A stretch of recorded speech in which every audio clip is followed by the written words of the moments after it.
The story kicks off with Yuichi, a high schooler hustling to make some cash. He's out delivering newspapers on his bike, trying to save up for a school trip with his classmates that cost 70,000 yen per person. Next, we're at school, and this guy Shibe tells Yuichi, "Dude, if you just told me, my dad could have lent you the money instead of you running yourself ragged." But then Sawaragi steps in, shutting him down, saying, "Cut it out with that nonsense. Taking that offer would mean throwing away your pride." Mikasa jumps in to smooth things over, saying Shibe didn't mean anything bad by it, and that what really matters is that they're all happy and excited for the trip. But then, boom, everything goes sideways. The teacher announces that the million yen they'd all pulled together for the trip has been stolen. Sawaragi's a mess, crying her eyes out because she'd put the money in her locker, but when she opened it, it was gone. She begs whoever took it to give it back, but no one steps up. The next day, Sawaragi and Shibe don't show up to school, and people start whispering, wondering if they had something to do with it. Mikasa tries to reach out to them, but neither of them responds. Later that night, Yuichi's at home, working on a flower arrangement, when he hears a noise outside. He checks it out and finds a letter from Sawaragi asking him to meet her at the school gate at 11 p.m. When he gets there, all his friends are already waiting. Sawaragi's like, "Why are you late?" But Yuichi's confused and asks, "What's going on? Why are you all here?" Shibe fires back, "Why are you asking us?" And Mikasa adds, "Didn't you call us here for something important?" Turns out they all got the same letter, supposedly from Yuichi, but he has no clue what's going on. Sawaragi, meanwhile, thought Yuichi was going to confess his feelings for her or something, since he doesn't have a phone to text her. Yuichi looks over the letters and realizes something's off. They're being set up. Suddenly, Sawaragi shouts,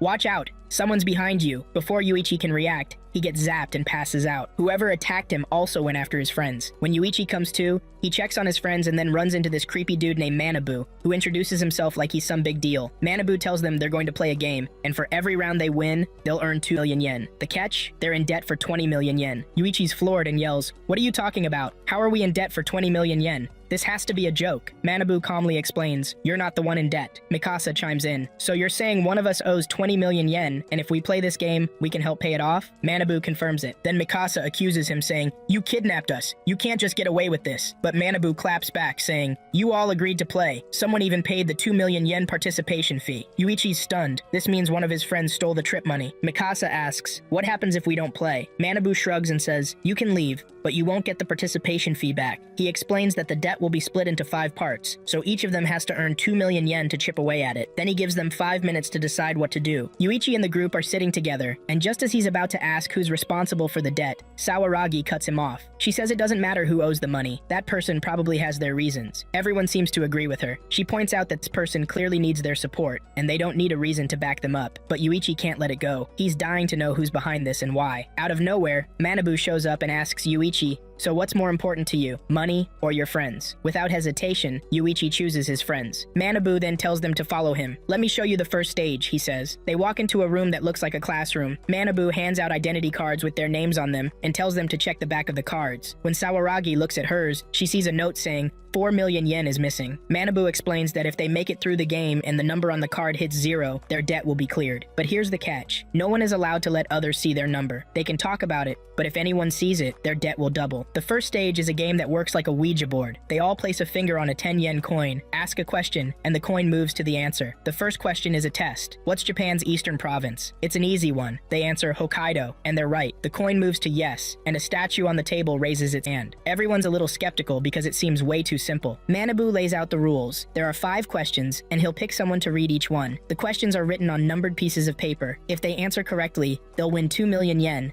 which will be split among the group, 400,000 yen each. But if someone breaks the rules, like talking out of turn, their debt will double. If they all get a question wrong, the person with the biggest debt will take on everyone else's debt too. Shibe is up first. His question is Mount Fuji the tallest mountain in Japan? The obvious answer is yes, but the coin moves to no, so they lose. Sawaragi almost freaks out because the answer is clearly right, but they warn her to keep quiet or her debt will double. Yuichi is baffled. The questions are so easy, but they're still losing. He starts to think someone's sabotaging them. Next, it's Sawaragi's turn. Her question is, what's 1 plus 1? Of course she says 2, but the coin moves to no again. Yuichi is losing his mind trying to figure out what's going on. Then it's Mikasa's turn. His question is about the meaning of the word Nihon, Japan, but the same thing happens. The coin gives the wrong answer. Now everyone's panicking, and Yuichi is furious. They're 20 million yen in debt, and nobody trusts each other anymore. Finally, it's Yuichi's turn. He looks at his question, but instead of a normal one it says, choose yes if you want to earn money, or no if you want to cut your debt in half. He figures the others must have gotten the same question, and should have chosen no to reduce their debt. Meanwhile, two people are watching everything from a control room, waiting to see what Yuichi will do. Yuichi's got this question, are there 7 days in a week? And he's supposed to answer yes, but he's like, nah. He's not gonna play along like the others. See, the next person up is Yutori, and if he doesn't follow the plan, all their debts are gonna get dumped on her. But here's the kicker, the real answer is no. Yuichi's freaking out, thinking someone's trying to screw Yutori over by piling all the debt on her so the rest of them can move on without her. The question doesn't actually lower their debt or anything, it's just a sneaky, manipulative trick. Now it's Yutori's turn, and her question is, would we be lifelong friends? The girls in the control room are betting the answer is no, which means none of them would pass the first stage, and they'd all lose. Then Manabu, the shady dude running the game, starts messing with them, but before they can use their coins, Yuichi jumps in and speaks up. That doubles his debt. Then he starts pushing the others to talk, which doubles their debts too. He's trying to prove someone's setting Yutori up to take on all the debt. By speaking up, Yuichi's basically saying if they lose, he'll take the hit and pay it all. But he flips the script, saying the real loser will be the traitor among them, because the rules say the person with the least debt loses if the rules change. Turns out, he's bluffing to trap the traitor. Yuichi's like, I trust you all, no doubt. Then he's like, let's keep going. The question comes back, would we be lifelong friends? He says, yeah, I think the answer is yes. Any objections? Boom, the traitor's caught in their own trap. The answer yes locks in, they clear the first stage, and they win 2 million yen, which gets knocked off their debts. Now Yuichi's fired up to figure out who the traitor is and why they're doing this. He asks everyone, what's your debt now? Mikasa does the math and says, we all started with 4 million. After clearing this round, it's down to 3.6 million each. The others agree and point out Yuichi's got the biggest debt, but he explains that his debt got adjusted because of a question earlier, but it's back to being even now. So, turns out, they're all in the same boat debt-wise. Yuichi tells them the stress from the first stage made them all give different answers, but now they need to rebuild trust for the next round. When Manabu tells them to get ready for stage 2, Yuichi's like, hold up, let me tie my shoes, and then he starts digging into their questions from the first round. Turns out, everyone's questions were the same as his, except for the last one. Meanwhile, the control room spills the tea. The questions were written in invisible ink that disappears after a while. So now, they're all back to square one, still trying to figure out who the traitor is. Sawaragi walks up to Yuichi and says she wants to talk. She tells him, if you're suspicious of someone, let me know who, because I think there's a traitor among us. Yuichi replies, honestly, I doubt you. The Sawaragi I know wouldn't let anyone get away with stealing money. When she accuses him of being suspicious, he's shocked and asks, is it because I'm poor? Then he adds, you didn't even pay attention to the whole conversation because you were too busy feeling sorry for me. But she cuts him off saying, no, it's because I love you. She goes on to confess, my debt isn't 3.6 million, it's actually 7.6 million. She almost yells this out loud but stops herself, making a sound that could be seen as breaking the rules. She tells him, you say you were trying to save Yutori, but you saved me instead. She promises she'll never betray him and says, let's stick together and move on to the next stage. Then Manabu shows up, looking and sounding different, and tells them they have to reveal each other's secrets. He lays out the rules. The game happens in rounds, and you have to write down a friend's secret on a piece of paper. Once you're in the room, you can't leave for 3 minutes. You can write whatever you want, leave the paper blank, or even lie. But if you're caught lying, you'll lose everything. He explains how the game works. After writing the secrets, he'll read them aloud, and the audience will judge them. The group's progress depends on the audience's evaluation. Manabu also warns them that the first person to reach the end loses, while the others win and reduce their debt by 400,000 yen. The loser, however, will have their debt increased by 1 million yen. After this stage, they'll head home for a bit. Shibe asks, what if I just leave the paper blank? Is that okay? Manabu says, sure, that's fine. Then Shibe asks, what if we all leave our papers blank? Manabu explains that the audience won't score them, and they'll all move forward together, but they'll only earn 2 million yen total, and won't get to leave until the third stage. They all agree not to write anything down. When they move to one of the squares, they realize their debt has gone up by 100,000 yen. They're confused and have no idea why. They move again, and this time, the debt increases by 500,000 yen. Frustrated, they head back to the confession room, where it's revealed that someone wrote down one of Sawaragi's secrets, that she loves Yuichi, and before meeting him, had feelings for Mikasa. Shibe is stunned because he has feelings for her too. He confronts Yuichi, saying, you knew this whole time and didn't tell me? I could have stayed away from her. Yuichi denies knowing she loved him and accuses Mikasa, yelling, why did you write this? Mikasa defends himself, saying, I didn't write anything. Maybe you heard about it and wrote it yourself. Shibe and Mikasa were about to throw hands over their feelings for her, but Yuichi stepped in and told them to chill because upsetting her wasn't the move. Then, Sawaragi starts bawling her eyes out. Yutori shows up and tells Sawaragi, everyone loves you, even Yuichi, but you can tell she's low-key jealous since she's clearly into Yuichi herself. Meanwhile, the two girls in the control room are hyped, and here's the deal. Sawaragi moves 5 steps forward, and the others each move one step. Sawaragi doesn't lose any points, so everyone relaxes since the debt isn't going up. Next, we cut to the room where, even though everyone swore they didn't write anything, 3 secrets get spilled. Turns out, Shibe used to bathe with his mom until middle school, Yuichi hasn't showered all week, and Sawaragi had plastic surgery. They move based on the survey results, and Shibe's shook, asking Sawaragi, "Wait, you really did that?" She admits it. Then, the next card reveals a secret about Yutori. She went on fake dates. She breaks down, sitting on the floor crying and blaming Sawaragi for exposing her. She's like, "Why'd you do this?" Sawaragi denies it, but Yutori calls her a liar, saying she's the only one who knew. Shibe's stunned by all the drama, but Mikasa decks him, knocking him flat. Mikasa then tells Yuichi to help Yutori calm down. When the results come in, Yutori gets all the points since her secret was the only one exposed. Manabu pops up to remind them of the rules. The first person to finish gets 400,000 yen for the team, but whoever doesn't finish will get 1,000,000 yen because the first person to finish takes on all the debt. The focus shifts to Yutori, who opens up to Yuichi about why she needs the money. Back in middle school, she was bullied hard, and the only way she could think to stop it was by paying people to be her friends. She shares a story about meeting someone she trusted who invited her to dinner. He asked her to wear cosplay, and she thought it was harmless since it seemed normal. He took pictures of her in the outfit, but then he tried to touch her. She says she ran before anything happened, though the audience doesn't seem to buy her story. She begs Yuichi to stay by her side so she won't feel alone. He reassures her,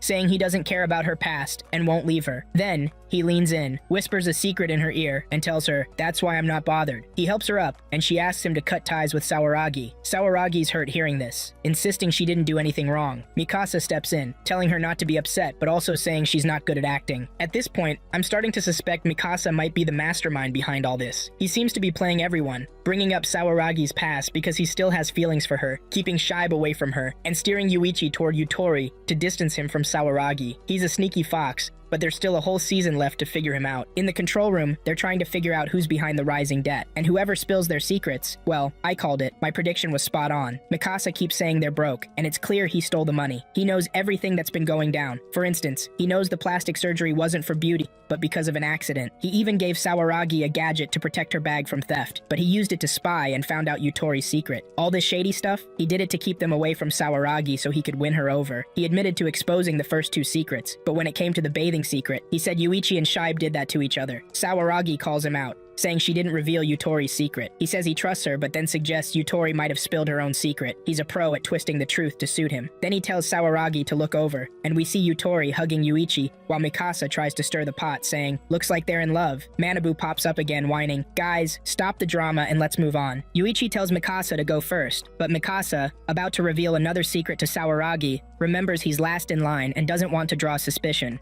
So, he writes a secret about himself to blend in. The scene shifts to Yuichi slapping Sawaragi after she confronts Yutori about making up the story, exposing herself. Mikasa smirks slyly. His plan worked, even when he wasn't there. One by one, they take their turns. Yutori reveals Sawaragi's secret. She wears men's pants. Then it's Mikasa's turn, and his secret? He lied about his age. He's actually a year older. Turns out, when he transferred schools, he was stalking Sawaragi, but couldn't stay in the same grade as her. He gets mad because only Sawaragi knew that secret, and she's furious he'd think she'd spill it. But he says, "I'm not doubting you," unlike them. The results come in, and the game moves forward. Sawaragi gets the chance to pick someone to reveal a secret about and gather info on. Based on that, they'll move ahead. She thinks about picking Mikasa since he's acting all angelic by her side, but deep down, he's panicking. If she picks him, they'll find out he's the thief and mastermind behind everything, and his whole scheme will blow up. Before she can decide, Shibe jumps in, asking her to pick him instead. He's all, "I've got nothing to hide," acting confident. She picks him, and surprise, he's been hiding a ton. Turns out,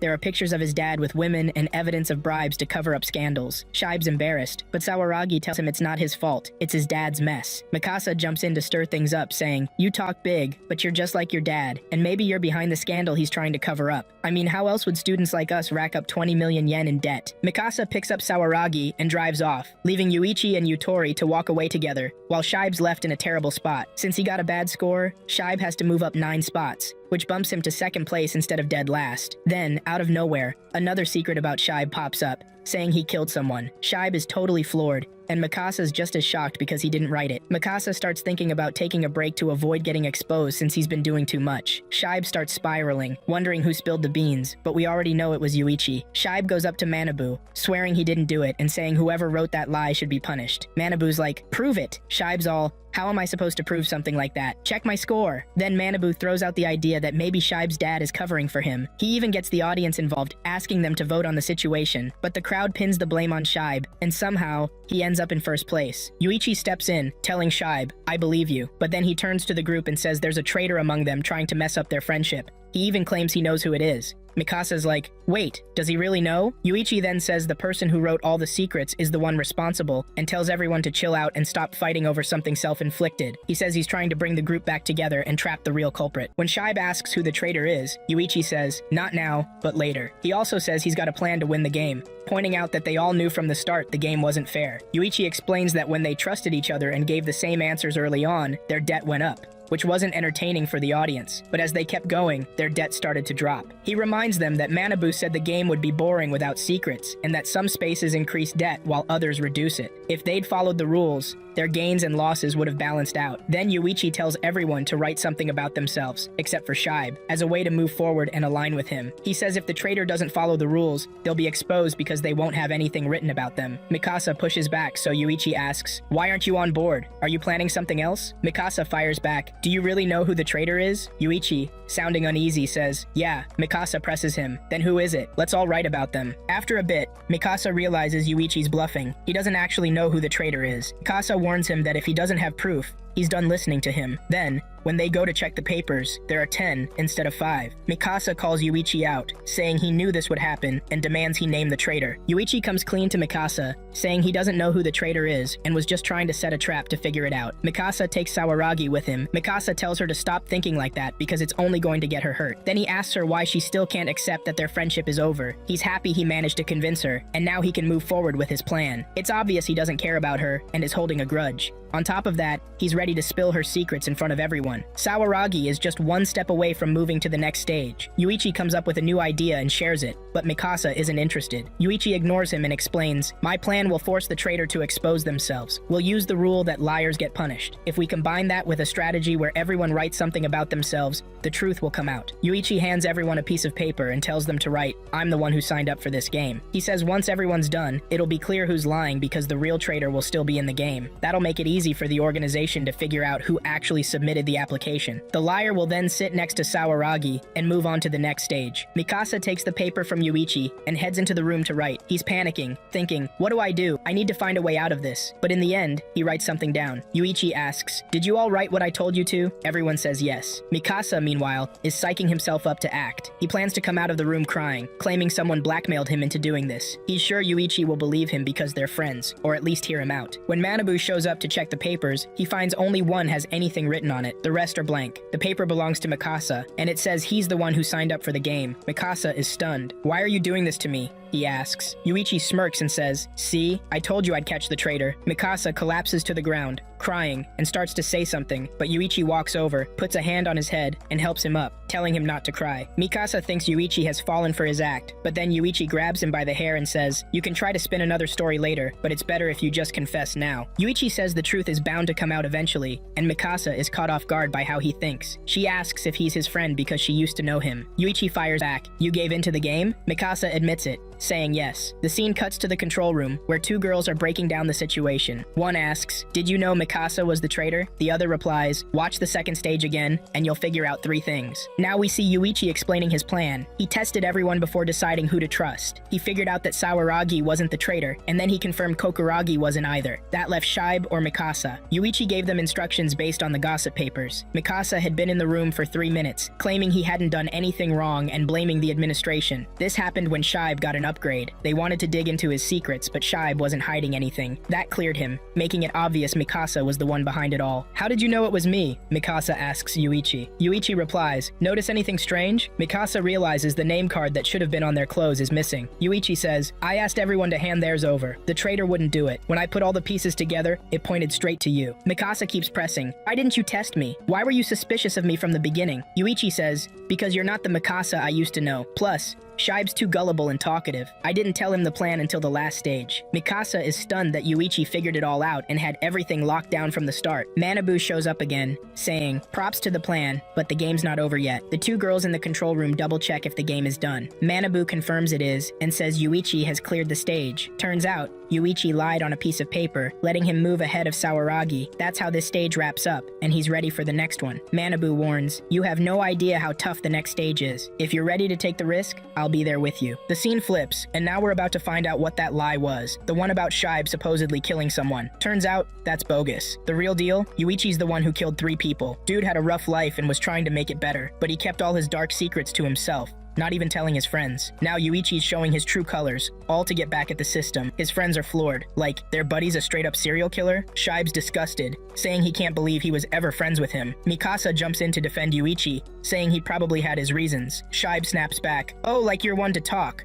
What? You've got your own reasons too?" Mikasa claps back. "A spoiled brat like you wouldn't get it. Maybe you should thank your dad for all the shady stuff he's done." Things get heated and they start arguing, but Yuichi's not even fazed. He knew this drama was coming. To him, they're just dead weight, dragging him down and piling on his debt. Then, he remembers something his mom told him. Friends are more important than money. He tried to live by that, but now he's over it. Enough's enough. He decides to move on to the 3rd stage of the game, thinking it's the only way to protect them. Mikasa refuses to let Yuichi go alone, and admits he lied about his relationship with Sawaragi. Turns out, it wasn't true, and he had his own reasons for making it up. He spills that everything he did was to keep his connection with someone, and surprise, that someone is Yuichi. He even gives proof, but it's not really important. After that, they both head to the 3rd stage together. They wake up in what looks like a cell, and the deal is they have to stay there for 3 days with just 1 bottle of water. Mikasa then confesses he lied earlier because he knew no one would believe him except Yuichi. Yuichi was the only one he could open up to. Mikasa starts venting, saying that back in high school, he wanted to invest 1,000,000 yen with his friends. Then Sawaragi showed up, said hi, and they chatted for a bit. Mikasa's friends teased him, asking if he liked Sawaragi, and it was obvious they had a thing for her too. Later, when their investment started making money, one of the friends suggested a game. Split the cash 3 ways, invest separately, and whoever could turn it into 20,000,000 yen would become the project's executive manager and get to propose to Sawaragi. Mikasa thought it was all a joke, but things got real when they got dragged into this twisted game. One of the friends ended up 10,000,000 yen in debt, and Mikasa lost big, owing 20,000,000 yen. They threatened him, saying his life was on the line unless he kept quiet. Mikasa turned to one of his buddies, demanding to know why he stabbed him in the back and where his cash went. His friend admitted he blew the money in Sawaragi. Then, the scene shifts to Sawaragi walking up to Mikasa, suggesting they take a stroll. She says, "You don't seem okay. Is something wrong? You've been off ever since your friend left." Mikasa opened up to her, spilling the whole story. Later, when Mikasa got home, he decided to tell his dad everything. His dad said he'd take responsibility for the situation, but then Mikasa found him dead. The news reported it as a suicide. Mikasa remembered his dad saying he'd go talk to Sawaragi's father since they were friends and he trusted him. That's when it hit him. Sawaragi was at the center of everything. One day, Mikasa got a message warning him to stop chasing after Sawaragi if he wanted to stay alive and avoid ending up like his kidnapped friends. That's when it became clear. He'd been doing all this to uncover her secret and figure out what she was hiding. Yuichi asked him, "Was I the reason your plan flopped?" Mikasa replied, "Not really." Then he added that Sawaragi had lied too, proving her betrayal. They started talking about their debt, 10,000,000 yen and 800,000, but when they tried to count it, the numbers didn't add up. Someone was lying, so they kept recalculating to figure out who owed what. Mikasa admitted his paper was just like Yuichi's and said he overheard Yuichi talking to Sawaragi. Yuichi told Mikasa he didn't trust anything except his own debt. He said, "It's like we're all strangers who don't really know each other. Even I turned out to be a criminal, so why'd you come with me?" Mikasa replied, "I know you're dangerous, but I came because you said you'd take down this organization." Mikasa's real goal was revenge for his dad, and that's why he stuck with Yuichi. But Yuichi told him, "That doesn't matter right now." Mikasa showed him his debt and said, "Believe me, I'm not lying. I'll do whatever it takes. Even if you use me as a tool, but we've got to destroy this organization." Yuichi told him to stop begging and get some sleep. "We've still got 3 days. After 60 hours, their water bottle was empty. Yuichi asked Mikasa, "What does friendship mean to you?" Mikasa replied, "I stopped caring about that stuff the moment I betrayed my friends." Yuichi told him, "When we get back, try to reach out and apologize." Mikasa doubted they'd forgive him, but Yuichi insisted he should apologize if he felt even a little regret. Mikasa promised he would, and Yuichi promised to stick it out with him to the end, no matter what. We watch the door swing open as soon as the time's up, and now they're out in the wild. Manabu shows up and explains the game they're about to play. Hide and seek. It's a 2-on-5 match. The scene cuts to the control room, where 2 girls are placing bets on which team is going to come out on top. Then we get the lowdown on the rules. 1 person from each team hides. The rest of the team searches. The first team to find the other team's hidden player wins. The rules are pretty chill. They can eat, talk to each other, give up if they want, or even switch teams. But no violence or moving the hidden player to a new spot. Mikasa asks, "Wait, so I can switch teams?" Manabu says, "Yeah, you can join the other team, but if they win, you won't move on to the 4th level." Mikasa's like, "What's the point of that?" Manabu explains, "Well, if you switch, your debt gets split among your team, and yours goes down to 0. Then Manabu mentions there's a girl from another team who won, and they can recruit her. Yuichi agrees since they don't stand a chance on their own. The girl steps out from behind a tree and introduces herself. Hi, I'm Mizus. Back in the control room, we find out Mizus is actually a spy sent by the administration to guide them. One of the other team's players tells Yuichi, I'm gonna hide and your team won't stand a chance at finding me. Mikasa decides Yuichi should be the one to hide, and tells him to move around so Mizus doesn't get a chance to double-cross them. Both teams head in opposite directions to find hiding spots for the next 2 hours. Yuichi, Mikasa, and Mizuse leave Mikasa behind. Mikasa says he'll tough it out for Yuichi's sake, because Yuichi is his only shot at getting revenge on his dad. 2 days go by, and there's no sign of Yuichi. Mikasa starts freaking out, thinking Yuichi ditched him. He calls him, but a member of the other team picks up and says, Yuichi betrayed you. He's just sitting around, eating and sleeping, hanging out with Mizuz. Want to talk to him? Mikasa refuses, saying, no, I trust Yuichi, and hangs up. But doubt starts creeping in, and Mikasa starts losing it. Meanwhile, we see the other team planning their next move. One of them suggests leaving 2 people near the food stash. The idea is that when the other team comes to get food for their hidden player, they'll follow them and figure out where he's hiding. Solid strategy to win the game. The scene cuts back to the control room, and they're convinced Mikasa is gonna cave since the other team's plan is way more solid. Plus, today's the last day of the 3rd stage. That night, Yuichi finally shows up with food and water for Mikasa. Mikasa thanks him for coming back and drinks the water, but, plot twist, it's all in Mikasa's head. Turns out, when Mikasa called earlier and was told Yuichi betrayed him, it was true. Yuichi hasn't moved from the food stash this whole time. He's just been eating and sleeping with Mizuz. Feeling completely betrayed, Mikasa decides to switch teams. So they asked him, why do you want to ditch your squad and roll with us? He broke it down, saying Mikasa wrecked their friendship, and Yoichi's just doing this to make him suffer as much as possible. They all knew the rule. He had to tell Manabu if he wanted to switch squads. The other team trusted Yuichi, thinking he was being straight with them and not pulling any tricks. While they were hashing it out, someone came in, saying they needed to call their leader to avoid screwing up, and to remind them that all the credit goes to the leader and his plan for getting them this far. Yoichi just laughed and said, you seriously can't make such a basic call on your own. That ticked one of them off, and he wanted to throw hands, but the rest of the squad held him back,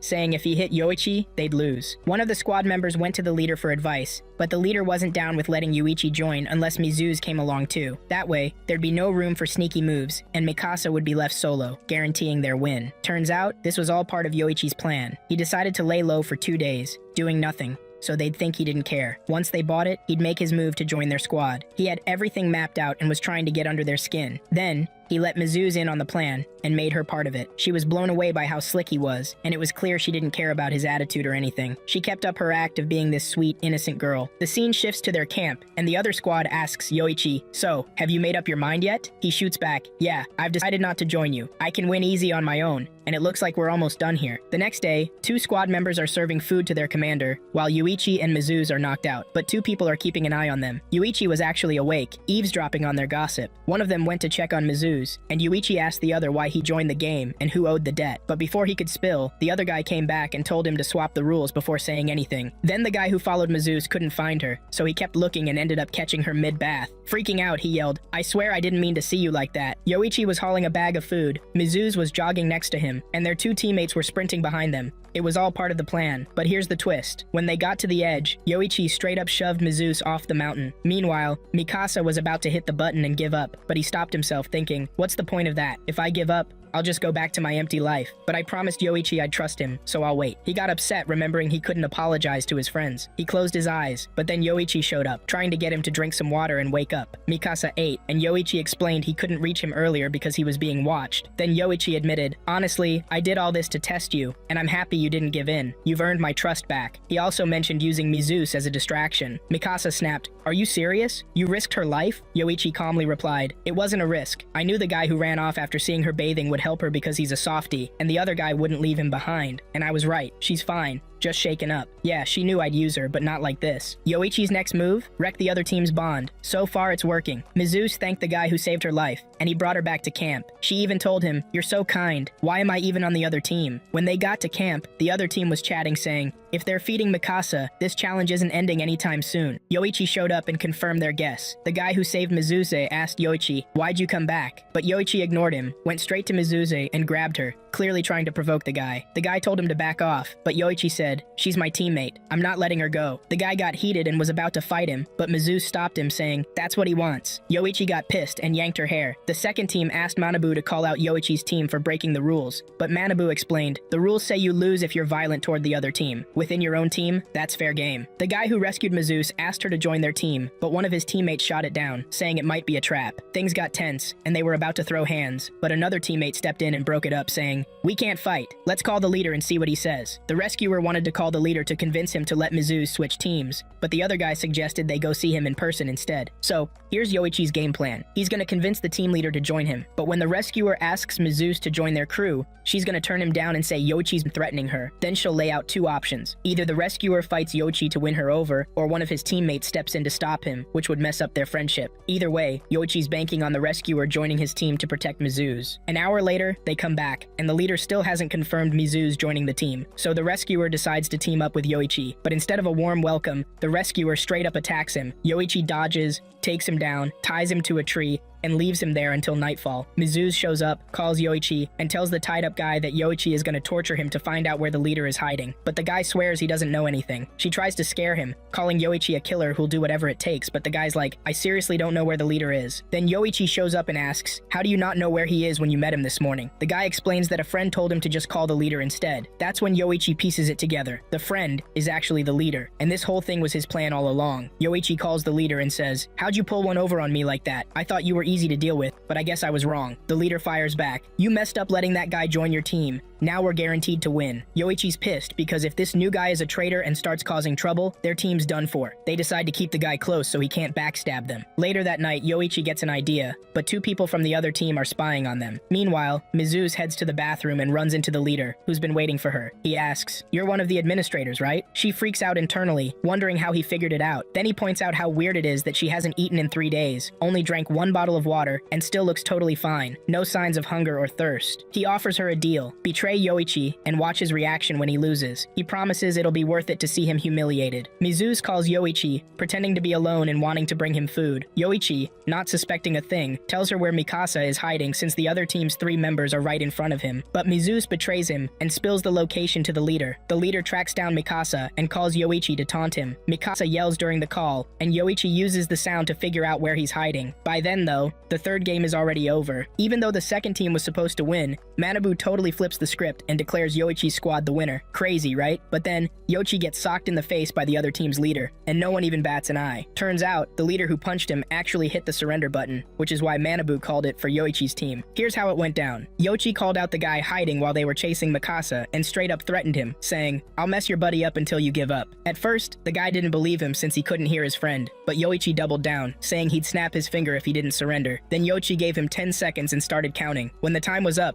Yoichi actually did it, broke the guy's finger, and warned he'd keep going if he didn't give in. That's how Yoichi's team snagged the win. The dude hiding eventually admitted he owed a debt, and the leader decided to step in and help him, as long as he followed his orders. Meanwhile, the leader kept wailing on Yoichi until the guy tied to the tree finally stepped in and stopped him. But then the leader flipped out, yelling, "How can you stop me when he broke your finger?" But here's the kicker. The guy's fingers were fine. Turns out, Yoichi broke his own finger, so he wouldn't have to hurt anyone else. Wild, right? After the second team bailed, Mizu walked up to Yoichi and asked, "You outed me, didn't you?" Yoichi just straight up said, "Yeah, you're one of the advisors. That's why I didn't regret shoving you away from the edge." Then he told her to let the administration know he was coming for them. Before the next stage, Manabu told everyone they could rest and head back, but he warned them not to tell anyone or try to escape, or their friends would be in trouble. Since they were heading out early in the morning, they decided to go to school, knowing Yutori gets there early. But when they got to class, they found nasty stuff written on her desk and the blackboard, totally trashing her. When Yoichi confronted Yutori about it, she broke down and told him Sawaragi and Shibe had disappeared. After leaving the competition, they figured the best move was to act normal at school. But as soon as they sat down in class, this girl came up to Sawaragi and accused her of stealing money. When Shibe tried to step in, Sawaragi stopped him, worried he'd spill something he shouldn't. The girl turned on Shibe too, saying they suspected him as well. Shibe shut her down, saying, "I'm already richer than all of you. Why would I need to steal 2 million yen? If you want, I could pay you back right now without breaking a sweat." Shibe's dad got busted by the cops 2 days later. A couple of classmates showed up in class, and when they ran into Yoichi and Mikasa, they came clean. saying they thought Shibe was home but something weird was going down there. Later, when Yoichi and Mikasa got to Shibe's place, they were shook to see the cops hauling him away, and his clothes were all bloody. They tried to ask him what was up, but Sawaragi's dad popped up and shut them down, telling Mikasa to back off, or he'd end up in trouble. Mikasa got all in his feels, remembering his dad's accident. Yoichi wasn't having it and told him straight up, "I've got nothing to lose, so cut the threats and be real with me." After that, Yoichi and Mikasa started chatting, trying to figure out what Shibe might have done. Then Yutori rolled up, asking what was going on with Shibe. Mikasa told her they didn't know yet, but she wasn't buying it. She basically said, "Y'all trust each other, so I don't trust you." Yoichi clapped back, saying he didn't care about her anymore, called her a burden, and said the way she looked at him before the third stage proved they weren't really friends. She tried to explain she was just waiting for proof he wasn't a killer, but Yoichi fired back, "So you did it because Sawaragi told you to, huh?" He added that he couldn't stand people who just follow orders and have no backbone. Yutori broke down crying, and Yoichi told her, "You're in our way. From now on, you're just a stranger." After that, they headed to Yoichi's house. Mikasa got a call from a random number, and when he picked up, it turned out to be someone from the Friends game. The caller told them to come back for the next game and drop the bomb that they'd kidnapped Sawaragi. They had the choice to either join her or leave her to face it alone. This next game was called The Weak Will Win, where the person who could handle the most pain would lose, and the one who couldn't would win. The caller sent them a location and told them to come solo, but Yoichi wasn't playing and threatened to kill him if anything happened to Sawaragi. When Yoichi got there, a bunch of gang-looking dudes were hanging around, and Sawaragi was tied up. The guy running the show was named Kuroki, and he explained the rules. Whoever could handle the pain would win, and if they both could, they'd both get out. Sawaragi figured if she picked herself, the pain she'd feel would be less than what Yoichi would go through. But there was a catch. They weren't allowed to talk to each other, or they'd both get hit. Then this massive dude named Hercules showed up. Kuroki told Sawaragi that if she picked herself, she'd take one punch from Hercules, but if she picked Yoichi, he'd take 3 punches. He warned her how strong Hercules was, and said if she sacrificed herself, her face would get wrecked. She had 5 seconds to decide, and if she didn't pick Yoichi,